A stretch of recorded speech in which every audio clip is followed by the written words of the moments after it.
হাঁটি হাঁটি পা পা করে এসেছিল রহমত বরকত নাজাতের মাস। এবার গুড বাই বিদায় নিয়ে চলে গেল রমজান মাস। আসসালামু আলাইকুম ভাই বোনেরা, কেমন আছেন? আমিও ভালো আছি আলহামদুলিল্লাহ।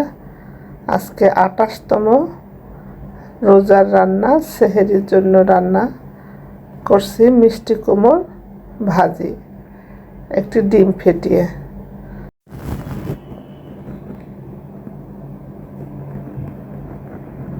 ভালো করে মিষ্টি কুমড় আর ডিম একসাথে করে মিক্স করে এবার কিছু পেঁয়াজ বেরেস্তা দিয়ে মিষ্টি কুমড় ভাজা কমপ্লিট করলাম। এখন রান্না করে নেব আমাদের মসজিদের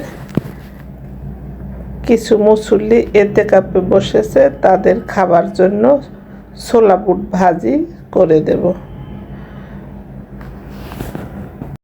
আমি বসতে পারিনি, তাই যারা বসেছে তাদের শ্রদ্ধা, সম্মান এবং ভালোবাসা।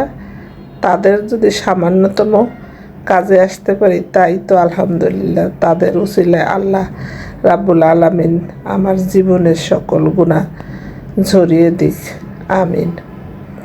এবার কিছু পেঁয়াজও ভেজে নিয়েছি।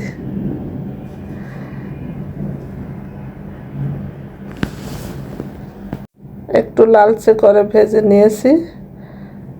পুদিনা পাতা দিয়েছিলাম, আমার পুদিনা পাতা ঘ্রাণটা খুব ভালো লাগে। আর আমার ছেলের জন্য ভেজে নিলাম কিছু পুরি। সে আবার ছোলা বুট বা মুড়ি পছন্দ করে না, তার হয়তো রুটি বা পুরি লাগবে। ভিডিওটি ভালো লাগলে লাইক, কমেন্ট, শেয়ার করুন।